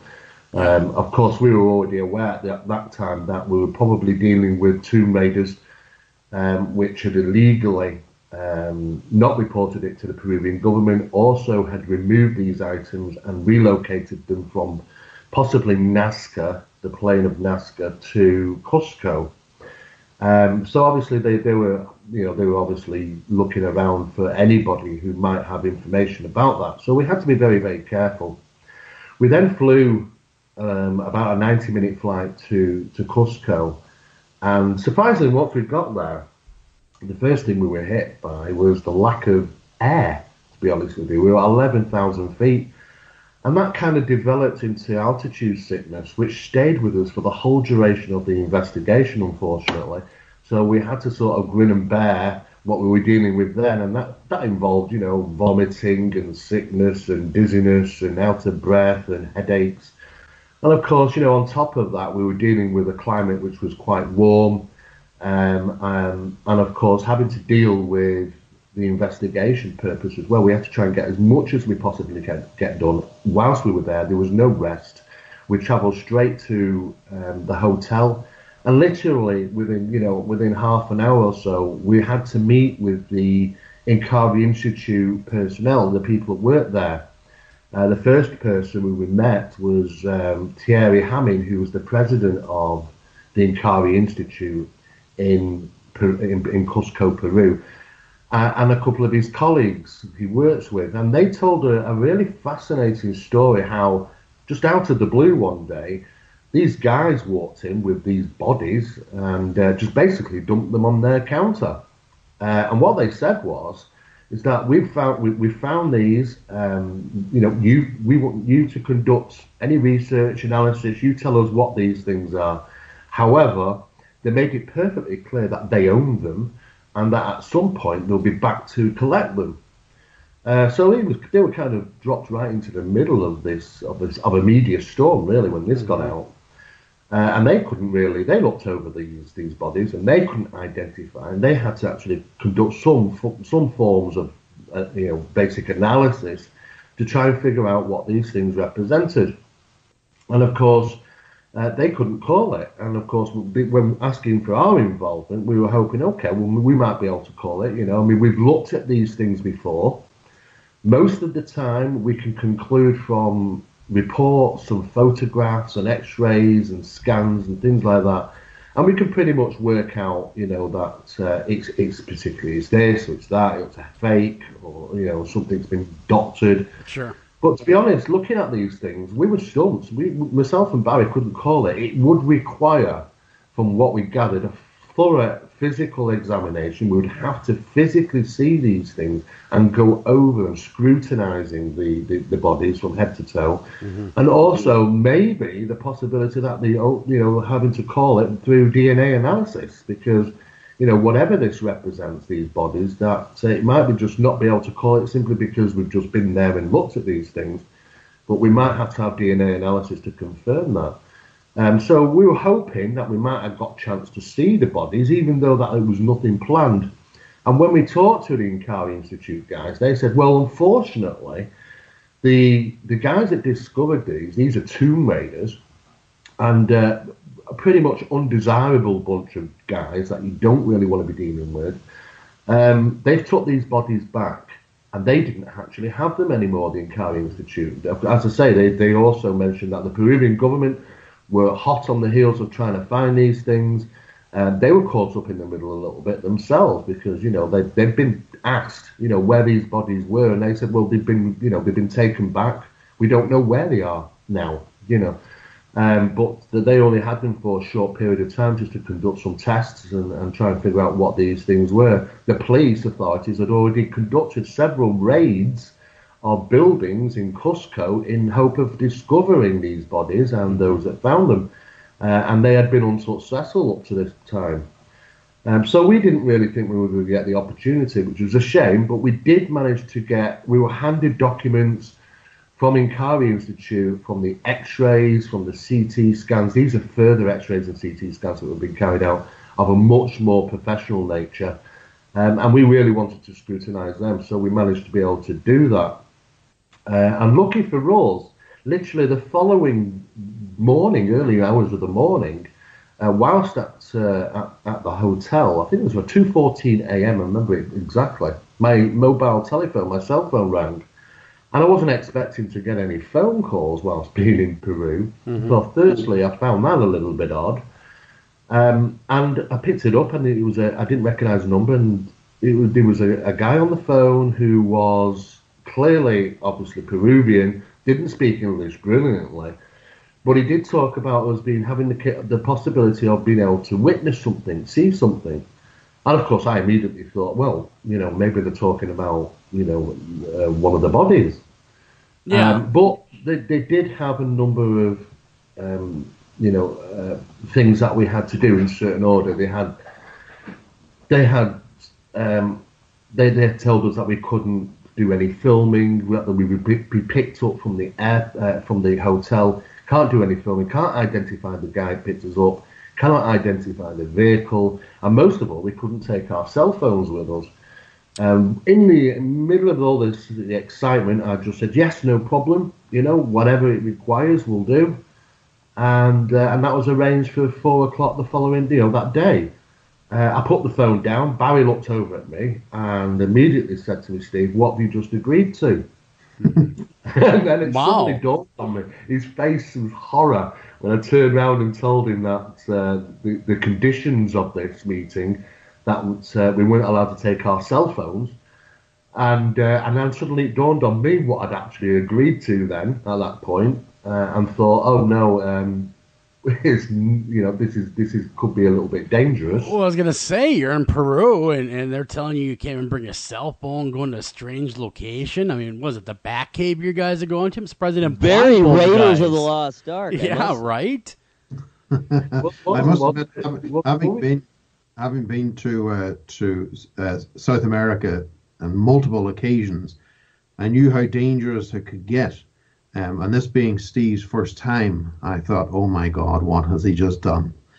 But needless to say, it would appear you survived.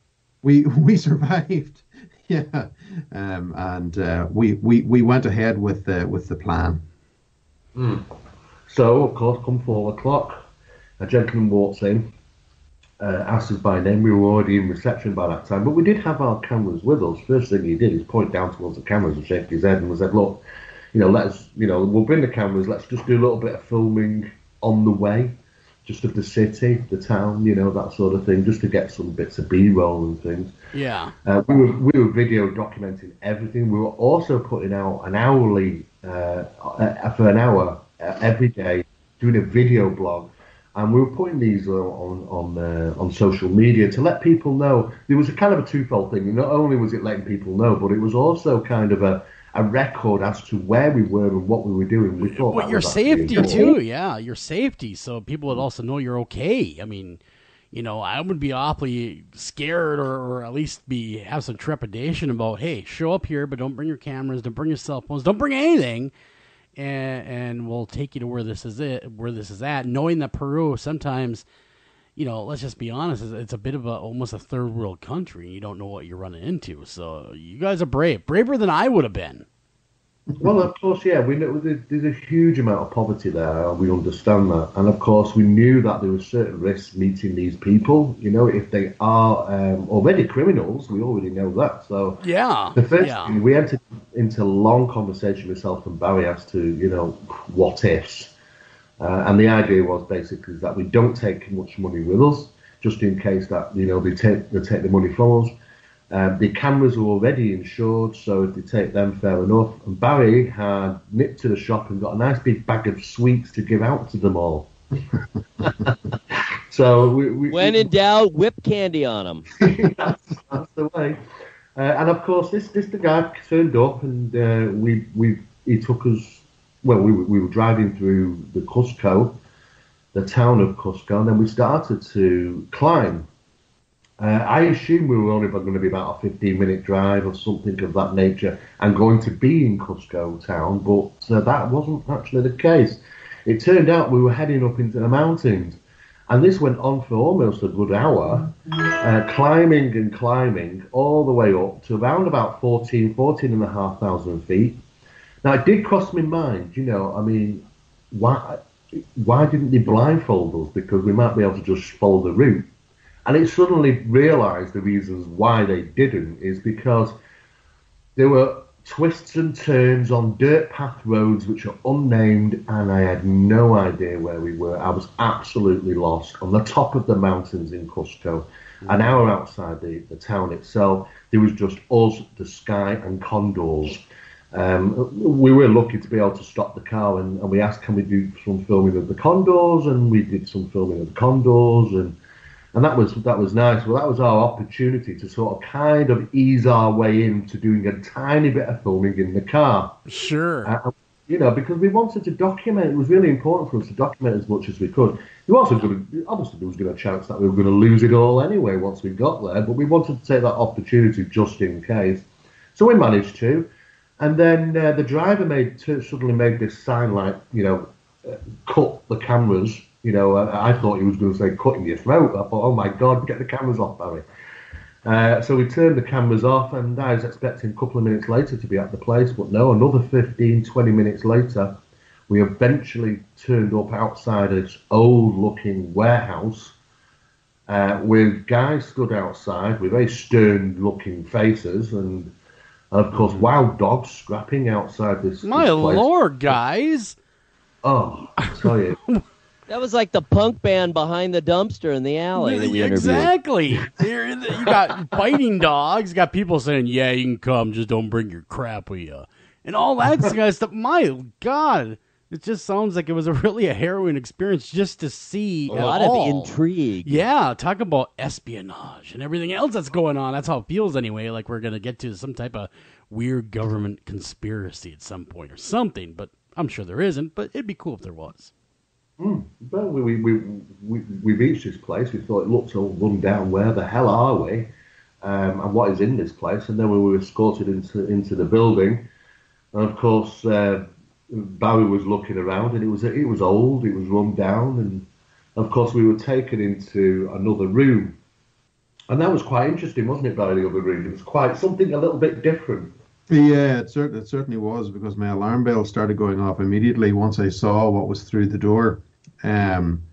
When we finally managed to get into the room, there were gentlemen standing in full surgical gear.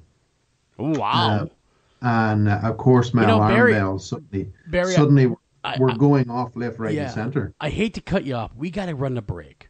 When we come back, we'd like to hear that really detailed, what it was like to come into first contact with the three-fingered, well, beings that no one has seen up close and personal, let alone been able to really scrutinize ever. So when we come back, more Barry Fitzgerald, more Steve Mera. Don't go anywhere. We'll be right back right after this.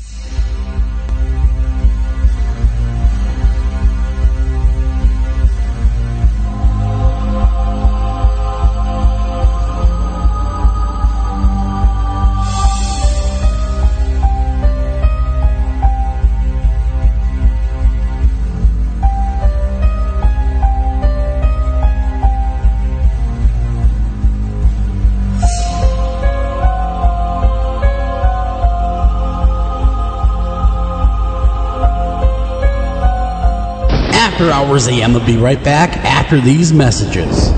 Hi, Tom Bodette. If pop culture is to be believed, roughly 40% of all people are actually vampires, or dating one. Well, undead or not, you can always save on a clean, comfortable room at Motel 6, even if you sleep during the day because direct sunlight turns you into a pile of sparkly coffee grounds. Speaking of which, we have free coffee every morning. You day sleepers may want to go for the decaf.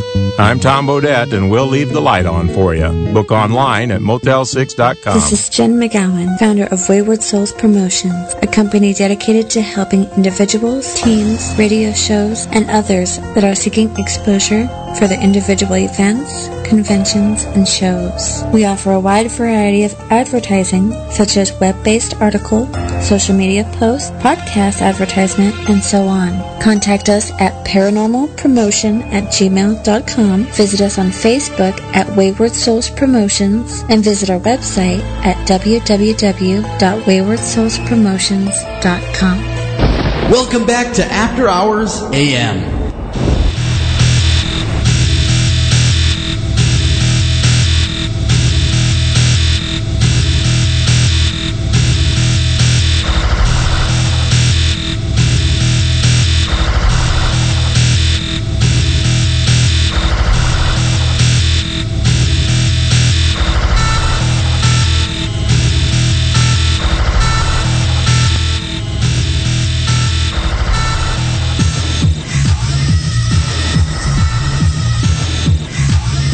And welcome back to After Hours AM, everybody. I'm your host, Joel Sturgis. Right along with me, Eric Olsen. And, of course, we were talking with Mr. Steve Mera tonight and Mr. Barry Fitzgerald. And they are unraveling a tale of adventure in Peru.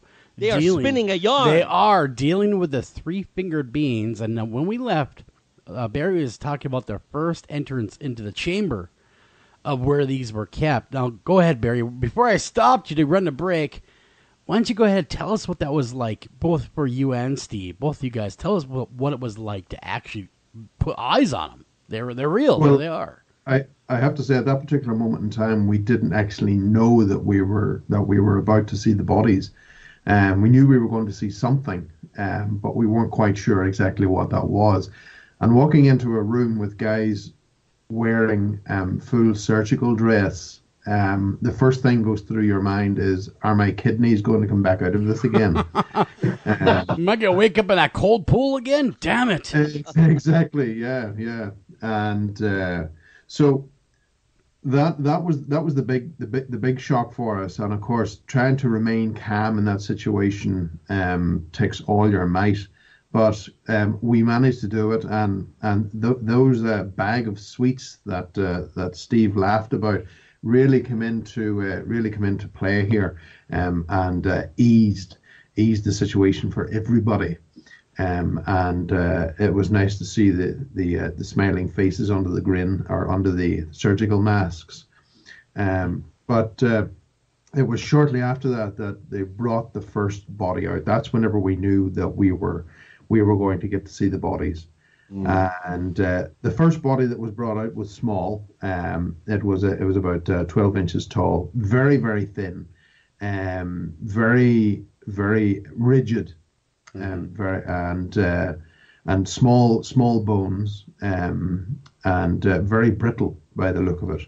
And it too was covered in this unusual white powder, but not as much as the others. Mm-hmm.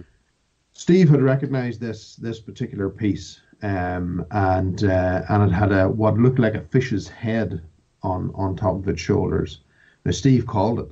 He says, I believe that this is a fake. And that in itself was like a trial that the seed were putting us through, to see what we could spot and everything else. And as I say, Steve was already aware of this because it appeared in some of the circuits about a year ago, and if not a little longer. And after that was set to the side, it was taken away, and then they really started bringing the things out.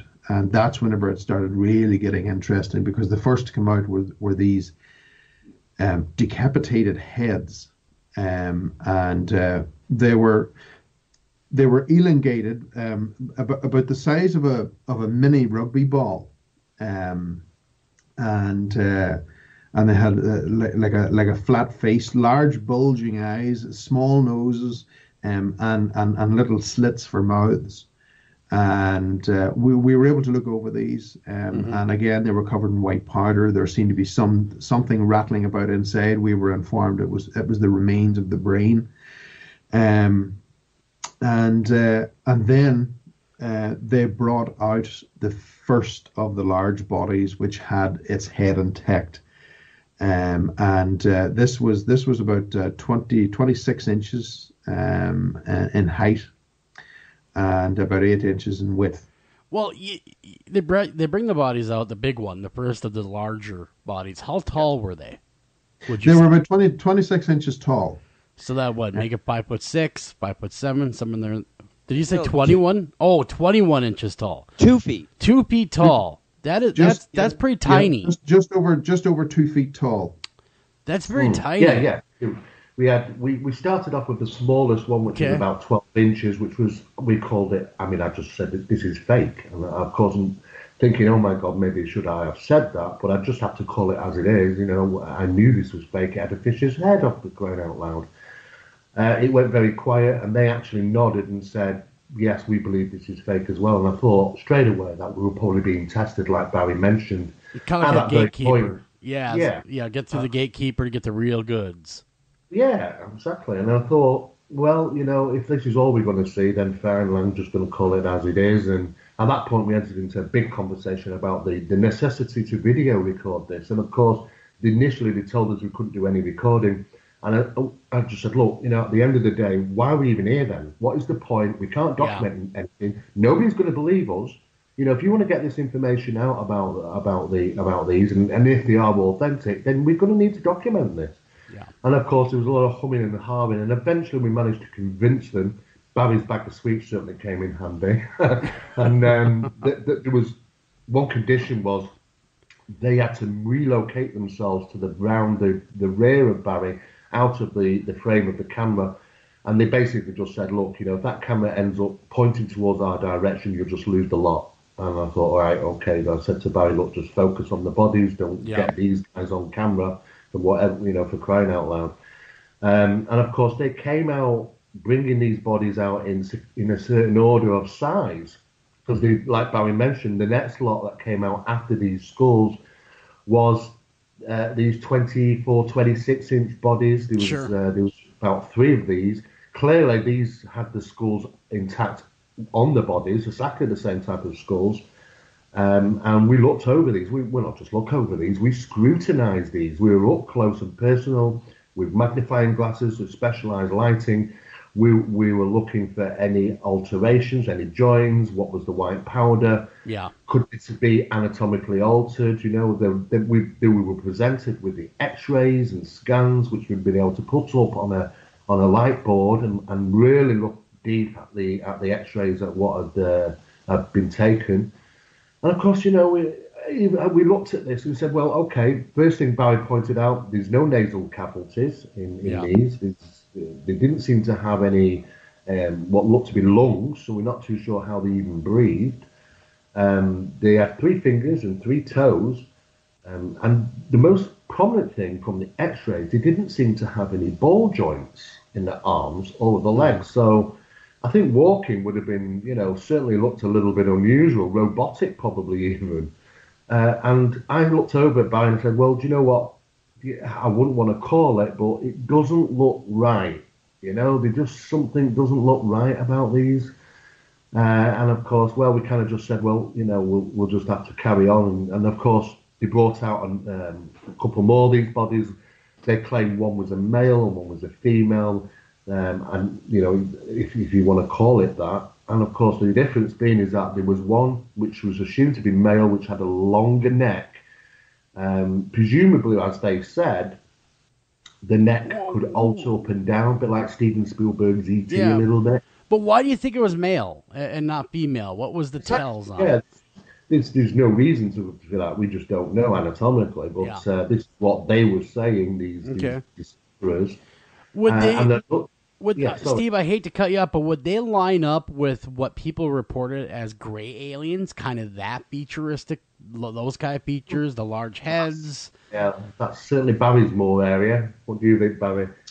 The greys themselves have a bulbous head, and with these didn't. But in retrospect, when we go back and we start going through the history books and textbooks, we do start finding entities very, very similar to these that begin appearing within our mythology and folklore, and right into the present day. In fact, we have a case in the UK, a modern day abduction case, which was high profile, and it was these beings that seem to be in question here, with 3 fingers and 3 toes. Mm-hmm. And we also tend to find something similar as well, seem to show up in stone carvings in Syria, dated 3,500 BC. So time seems to be of no issue to these particular characters, as they appear right across our development. Mm-hmm. How old are these bodies that you were examining, the mummified ones? How old are they purported to be, or maybe you know that by now? Is that something you can tell us? Well, with Maria, which is the full size, and we're dealing with a body here. There's no doubt that we're dealing with a body, around about 5'2" to 5'6" inches in tall. Okay. In a fetal position, 2 independent examinations of carbon-14 dating has taken place, which are correlate the same information, the conclusion being that she's 1,800 years old. Wow. Which puts her around about the time of the Nazca Lines construction. So that fascinated us, about the carbon-14. And there were 2 independent investigations carried out on the carbon-14, which is the simplest form of DNA analysis, is carbon-14. It really is simple. And there's 2 of these done were independent, and both concluded the same thing.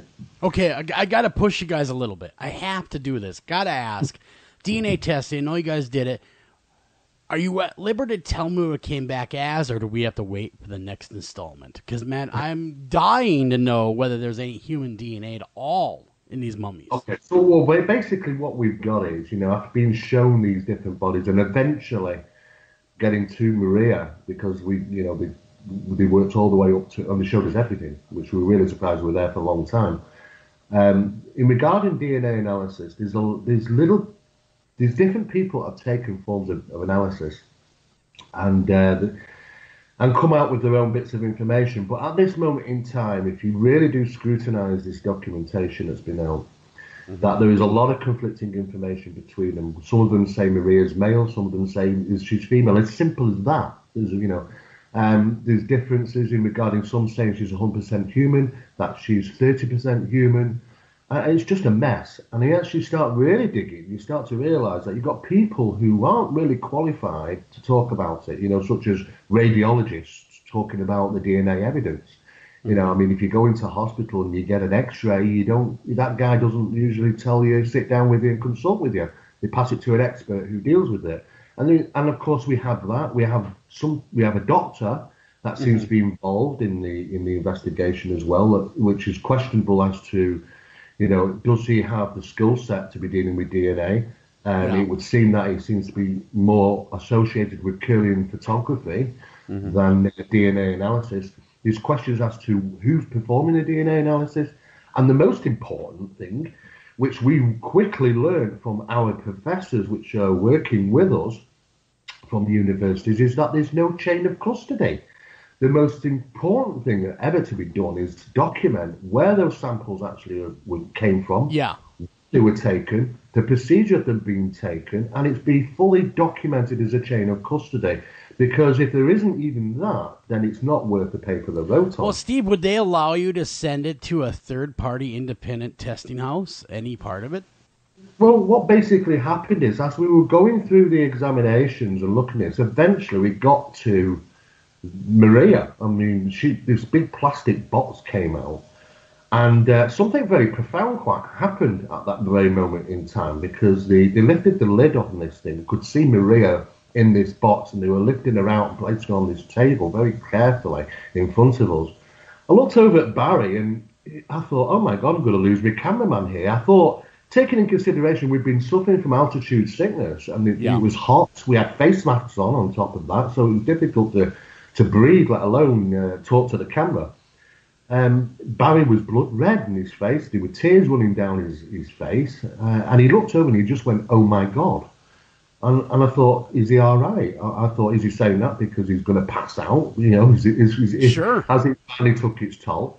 And I only realised afterwards what that actually consisted of. I mean, I'm sure Barry will explain a little bit about that when the lid came off this particular box. When the box was brought out, I didn't have a clear sight, so I didn't know what it was. And I lifted the camera and moved over, and lifted the camera above their heads, so that the camera could get a clear shot of what was coming out. And all of a sudden, this plastic lid was lifted off. Now, bear in mind, lads, that up until this particular point, we were looking at remains of 26, 24-inch beings and heads and hands and things like that. And it was just the same. It was the same feeling as looking at 6-month-old roadkill. It was the same thing. There was no connection with it whatsoever. But the moment that this lid was lifted off, something happened. Something that I still find it difficult to try and explain, because suddenly the energy, I suppose, if you want to call it that, the energy of the room suddenly changed, and it was. It impacted me in such a way that I continued to film, but I couldn't stop the tears. There was nothing I could do. I just had to keep filming. And the only way I can describe this is that to try and understand it is that this particular body that they were in the process of lifting out must have been worshipped in some way. Some type of deity or whatever. It was highly regarded, and I can tell you this, guys, without a shadow of a doubt, if that was real and she was alive, I could not stand in a room with her in it. I would have been brought to my knees. It was that intense. Well, you know, when you say her and Maria, was there evidence physically a female genitalia, eggs, anything present? Steve and I had the great opportunity to really examine this particular body. There was no navel, there was no sexual organs, there was no breasts, there was nothing to give away what this actually was, except for the X-rays. And of course the DNA testing, there is some controversy with the DNA testing, because some say that it's a male while others say it's a female. Well, the reason why I said that, Barry, is because you said you felt, like anyone would have at that moment, the way you describe it, a deep, almost emotional connection at that moment where you felt emotional. And a lot of people, when they talk about, feeling those emotions, and it gives off, normally people say her or a him, because that's the kind of vibe it gives off. And I was curious of whether or not your vibe matched up with what you guys found in the examination to, indeed say, yes, this is a female, whatever happens to be, alien. We can say alien. That's a female alien. The only reason that we called it female is because Thierry the president of the Inkari Institute, called it Maria.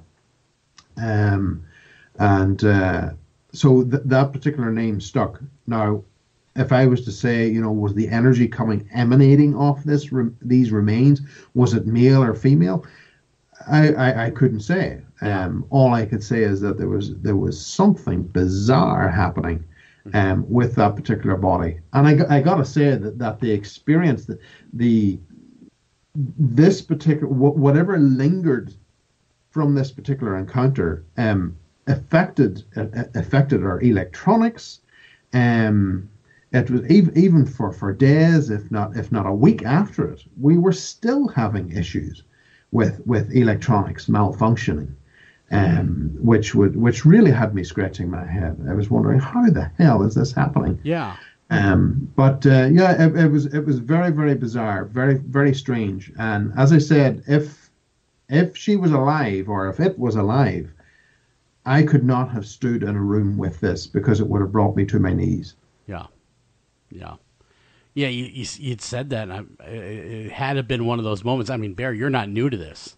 I mean, no. You've been around a while, man, and it's not like you haven't seen a few things. For you to say that really means something. And same with Steve, because both of you are very well versed in all aspects of the paranormal and all aspects of all of the supernatural as well as extraterrestrials. So for you guys to say that means something. I couldn't imagine, like you said, it being alive, what kind of power it would have wielded, and would it have been maybe back then considered a god? It is quite possible, and there was the issue that, or some of the allegations that were being made, where these particular bodies were found in Nazca, within the tomb, is that it was found in a highly active magnetic anomaly. And this magnetic anomaly was strong enough that it would affect and malfunction electronic equipment. In fact, some of the equipment had to be put into Faraday cages to operate properly. Mm-hmm. Wow.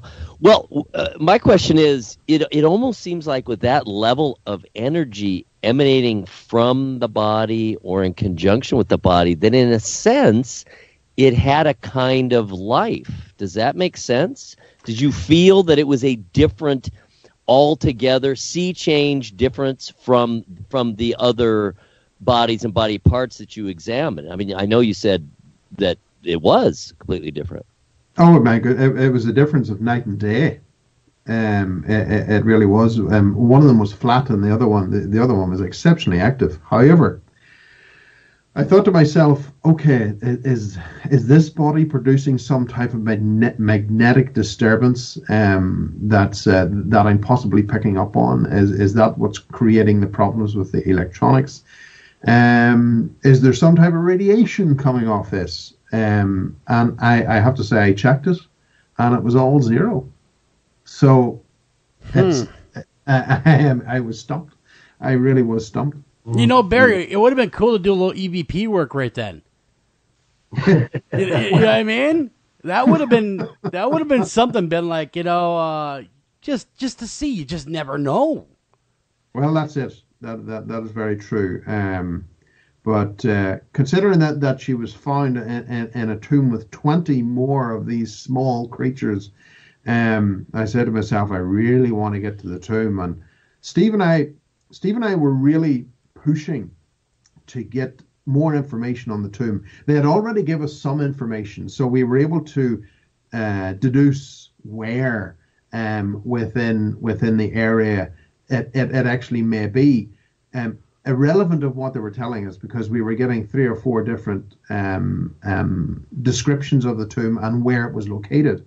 But because they'd already given us some of the baselines, we were able to deduce where and triangulate where it possibly was. But when we started to apply pressure on that, we were told that the desert is a big place, and we could end up shot and end up in a shallow grave somewhere. Yeah, don't push too hard, because you don't want to make that your new home. Yeah, exactly. Yeah. So for us, obviously, looking at scrutinizing everything regarding Maria and the other bodies, we simply couldn't, especially about Maria. She was definitely a body. absolutely 100%. In regarding the white covering, which seems to cover most of these bodies, the information that come back was that it was a diatomaceous earth, which is like microscopic shells and things like that. Now, because obviously the Nazca Plain, the mountains, used to be the bottom of the seabed at one time, and through millions of years of tectonic plate shift, it's pushed up and created the mountains. And there are these outcroppings of areas around Nazca which do have a highly concentrated amount of diatomaceous earth. And that is what's apparently come back, what this white covering was. Now, what is interesting is that this isn't these bodies haven't just been sat in this diatomaceous earth. It's been purposely applied to them. The reasoning for that, I can only assume, is that at this moment in time that it does act as a form of preservative. It dries out the body, it stops bacteria attacking the body and also insects, and it acts as a very good preservative. Because, like I say, I mean, these bodies are considering the age. You know, Maria, you could clearly see Maria had skin. Yeah. And probably one of the most profound things that we saw was an area of the skin around, I think it was the chin area, wasn't it, Barry? That's right, yeah. Because we were able to get such great footage and using specialized lights, we were able to really focus in on areas where this white powder wasn't as thick. Because as Steve pointed out, this white powder, although obviously it looked like it was purposely applied, it could cover a lot of sins, a multitude of sins. And that was something we really wanted to focus on. But around the chin, the lower left-hand side of the chin, it was unusual to see what we can only describe as what looked like scales running down the left-hand side of the chin, and just slightly underneath the chin. So we were able to get good footage of that, but we're very, very curious as to what that actually was. Yeah, what the hell is it, guys? In your best estimation, are we dealing with aliens? I mean, what are we dealing with here? Well, I mean, we discussed this between ourselves. You know, we initially thought, well, is it some type of amphibian? Or, you know, I mean, there didn't seem to be any evidence of any webbing between toes or feet, even though that the toes were very long as well as the fingers, because they had at least an extra 2 or 3 cartilages within the fingers, making extensions, you know, making that length. She also had dermal ridging on the toes, which was also a little unusual to be looking at them and taking photographs and examining those ridges. They were just in a horizontal position going across the toe, not your swirls and patterns that you'd normally expect to see on many humans. So, you know, I mean, that was a little unusual as well. And again, the only time I've ever seen dermal ridging in a straight horizontal pattern is usually what you find on lizards' feet and things like that. So yeah, very, very strange. Yeah, high strangeness. I mean, on top of that, you know, she had enlarged eye sockets to begin. You know, it looked like she had larger eye sockets. There was some elongation of the head. It could have been down to boarding, not too sure. She didn't have any ears, yet she did have an ear canal. Very small nose. The mouth and one of the eyes had been packed. We're not too sure with what, but clearly you could see even on the x-rays that some packing had been involved. And we just couldn't call it. You know, we were scratching our heads. We were really up close and personal, looking for anything, and we just couldn't call it. Yeah. We definitely knew at that moment in time it's down to DNA analysis. Well, guys, I hate to say this, we're out of time, and I just want to let everyone know that's listening right now. If you haven't seen it, go check out The Mysterious Bodies of Peru, the beginning, over there on YouTube. Of course, directed by Barry Fitzgerald and hosted by Stephen Mera. The adventure still continues, and I'll be closely watching this. Again, guys, thank you so much for coming on the show. And it is a strange tale you guys tell, and it's a very interesting tale. But until next time, guys, take care of each other, love each other, and hey, who knows? Maybe these are aliens. Who knows? But definitely take a peek again at the Mysterious Bodies of Peru. So catch you guys next time. All right, thanks.